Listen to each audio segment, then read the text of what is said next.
Hello guys, welcome back to the channel. I am going to review today this AVI-8 Centenary piece. You may have seen the unboxing video of this already, so I don't have to go through too much details about the box. So let's just get this open and show you the inside. So on the cover already you can see there's a few dates there. 1940s, 20s, 60s and 80s. So there are 4 different editions that are going to come out as part of this Centenary edition series, which they've chosen to release this year. And so let's just open and get rid of the outer box and then show you the inner fabric box, which I was kind of quite impressed with actually. So AVI-8, I haven't had a watch of theirs on a full review before. So ostensibly they are a company kind of has watches based on the historic Royal Air Force themes. But they're most likely Chinese owned and made. Certainly their products have been shipped to me out of Hong Kong, Kowloon. So I suspect that if not fully manufactured in China, they are at least probably partly Chinese owned, if not completely. So they have some very nice watches in their range. Take a look at their website and some of their aviation inspired pieces. I mean, all their pieces are aviation inspired, and they have some very cool cutout schematics in the background page. So take a look at some of the links that I'll put in the description here.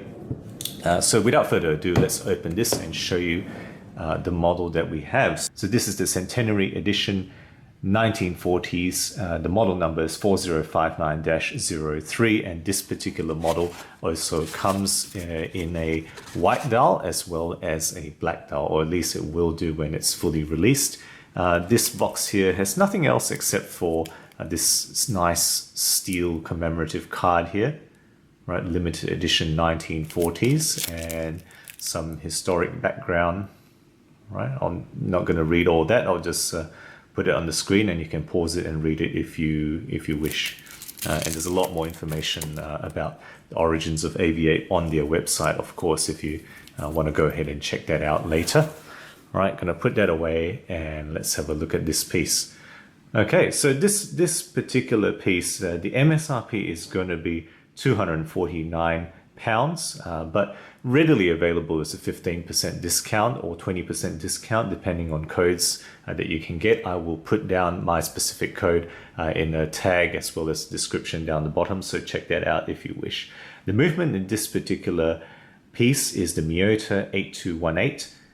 It is a 21,600 beats per hour, 21 jewel movement with a 40-hour reserve and a Japanese movement, of course. And they actually, interestingly, haven't chosen to put that Japan movement label, which a lot of watches do tend to if they do have a Japanese movement, such as a Miyota. In this case, you can see, obviously, it is a small seconds. Now, let me just turn that away so you can actually see that properly. Okay, so you can see that small seconds is implemented there at about the 430 position, right? That's a subsidiary dial there. It does have a quick set date implemented on this bordered window on the 3 o'clock position. It is a white date on a dark background. In this case, it does have manual winding and it winds in the 0 position, and that's been a pleasing thing, but it doesn't hack. This movement is a non-hacking movement.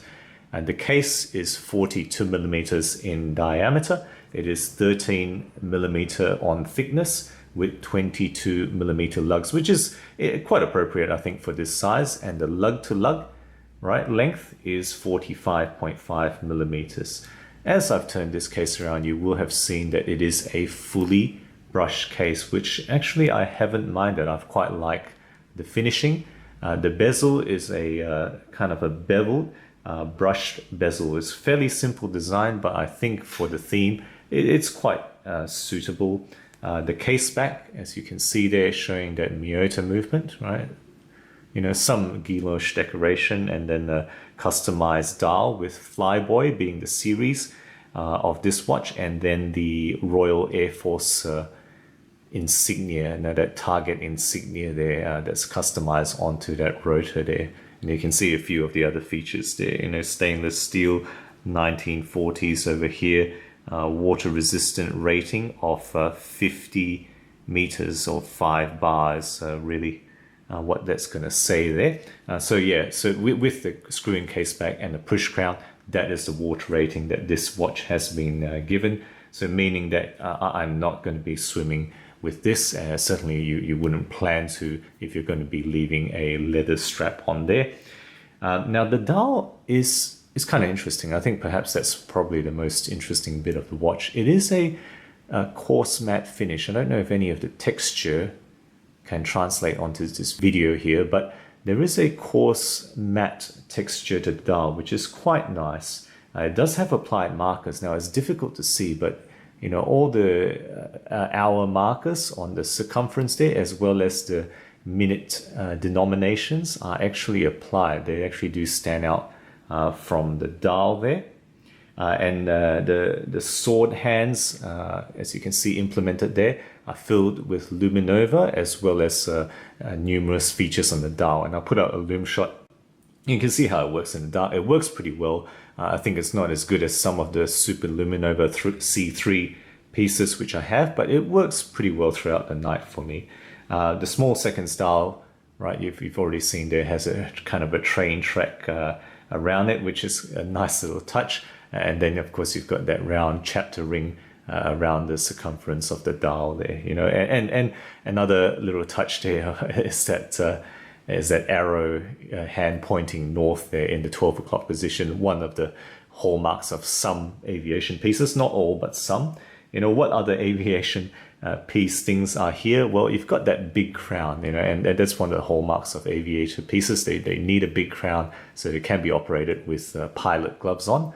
This one is nicely signed again with the Royal Air Force insignia, right? The dial is unambiguous, it's clear, right? It's going to be very easy to read regardless of you know, the angle, or I guess ostensibly should be regardless of the lighting condition as well.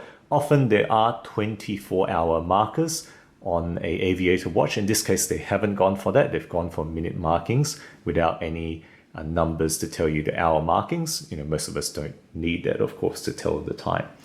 On top of the dial, there is a sapphire crystal. So yep, they've gone for a pretty nicely domed sapphire, but I gotta say, I'm not sure if it's been treated with anti-reflective coating. You know, in some angles, it actually makes it somewhat difficult to read. I suspect that there probably isn't, or there is only minimal anti-reflective on this. You know, correct me if you find this to be different once they release this watch fully. The band, we've already gone into it, is leather. In this case, it is a black stitch buffalo hide leather that I gotta say has been pretty comfortable on the wrist there. So it says genuine leather on one side and AVI-8 on that side. It is a stainless steel buckle, pretty straightforward, but you know, it's nicely signed on the tang there with AVI-8. So let's try this on for the wrist shot right now. And there we have it, the AVI-8 1940s Centenary edition on the wrist there, 42 millimeters with that small lug to lug distance. It's actually pretty good on my 17 centimeter wrist, I think. So there it is on the wrist shot. So guys, that's the description of the watch. Now, what is it I've really enjoyed about this? I think it's a pretty neat package. Like, if you can get it for at least 20% discount, that brings it down to £200. I think it's pretty neat, right? It's got that Japanese Miyota movement, pretty reliable in historical reports. It's got a pretty neat dial design, I think, as well as a classical, you know, kind of a retro case design. I think the package overall, along with the sapphire glass, not bad value. You know, of course, it's tight competition, but you know, some people may like the particular styling that Aviator have gone for on this watch.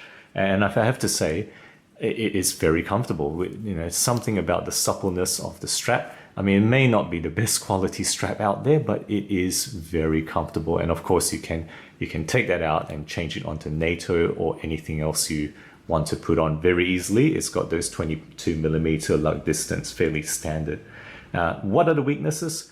Well, I think the dial, if you don't look closely and see that it does have those applied markers, can look somewhat two-dimensional. And that's what I thought initially. I thought it was all printed, but it isn't. And I think that's a slight weakness. It can probably do with some metal highlights, right, steel highlights on the markers there, but that may detract from the retro look that they're looking for. I don't know, maybe that's some design deliberate choice that they've made, and that's what it is. Lastly, I will mention this watch did have some serious QC issues with the movement, and I'm going to be honest here, the first watch they sent, the movement didn't run at all. I wound it and I set it and changed the time and all that, and it just didn't start. So fortunately, they were kind enough to send a replacement, and I'm going to send that watch that was DOA back to them for them to do some, forensic analysis on why it didn't work. But I got to say as well, the second watch came and the rotor was a bit loose. It wasn't winding because the screw was loose. Fortunately, I could actually rectify that myself with a simple watch repair kit, and just tighten that screw in the middle there so that the rotor now actually works. All right, guys, so that's my take on this watch. It's going to be released very soon. Check it out if you are interested, along with the other Centenary editions coming out at the same time and later this year. Let me know what you think. If you have any experience with AVI-8, I haven't myself. This is the first I've seen, but some of you may have already had some of their watches in your collection. Guys, if you enjoy my videos, do consider subscribing. I'm putting out new content every week, always aiming to be unbiased and objective about all things horology. Thank you again for watching, and as always, I will catch you next time.